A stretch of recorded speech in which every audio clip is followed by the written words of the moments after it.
In this culture project, I investigate the reasons that cause Americans to discriminate against Latinos and the conclusions that I came up with after all the information that I got is that one of the biggest reasons of Latinos to be discriminated in the United States is because of Latinos' darker skin color and for not knowing perfect English, since each Latino maintains their accent from the native countries. Also, another reason because they're discriminated against is because Americans think all Latinos are part of gangs, or even more they think Latinos are criminals. My conclusions are that this discrimination occurs because Americans feel that Latinos are taking the resources that are offered to Americans, and because Americans assume that the majority of Latinos don't have an education, and that reason makes them inferior to them.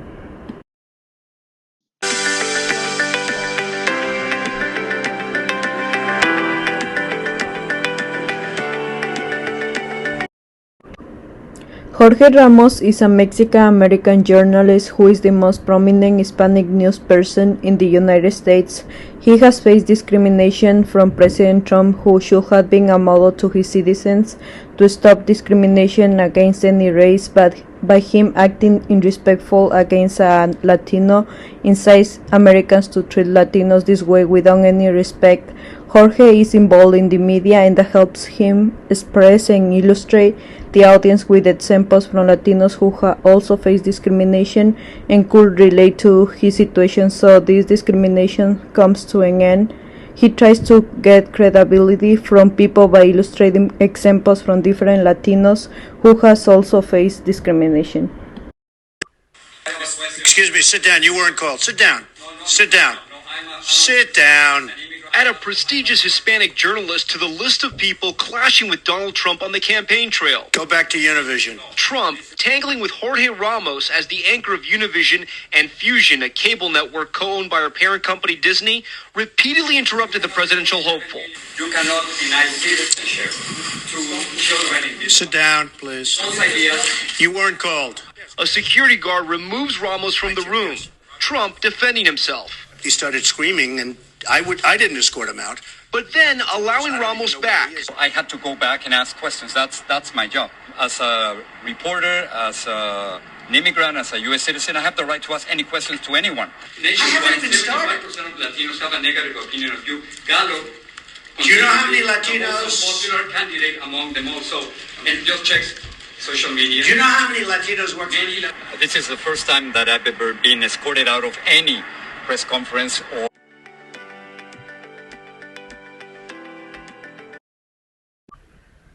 So when I started living here, the first thing that I noticed is that I was afraid to drive. Getting behind the wheel, learning new signs, roads, and driving customs was just one hurdle Jacqueline Garcia of Des Moines had to overcome immigrating to a new country. After getting married 10 years ago, she moved from Mexico to the United States. When I arrived to the U.S. in 2010 to live, I just felt like I lost my identity for completely.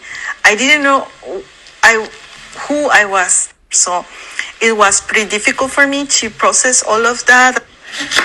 And that was just the beginning of fitting in the U.S. As you can tell, Jacqueline has a strong accent, and that brings with it a lot of unfair assumptions. And I'm not worried about my accent, but I noticed that that is something that even that people can think that, oh, this person is not educated because her accent, or oh, she's from Mexico, so maybe she didn't finish the high school, something like that. People assume that all Latinas are undocumented, all Latinx families are undocumented, and the other thing is they assume that we didn't have access to education. And that assumption would be way off for Jacqueline Garcia. I'm a surgeon dentist.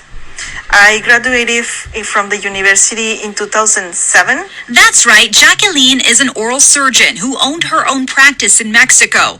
A perfect example of how you can't assume educational or legal status based on the way they speak.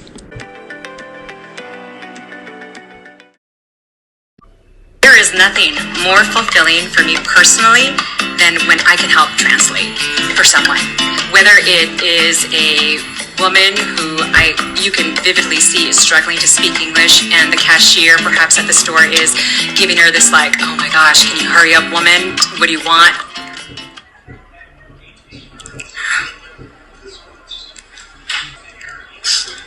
You hate it when you're that person that people don't understand. I hate it, and I think it's one of those where you look at them and you're like, they're not stupid. You know, they're people too, but people oftentimes will like dismiss them and kind of, you know, almost sweep them under the carpet because they feel like, hey, you can't communicate with me, so I shouldn't even waste my time on you. School dropout in the juvenile court system. I am defined by these stereotypes every single day I walk out of the safety of my home.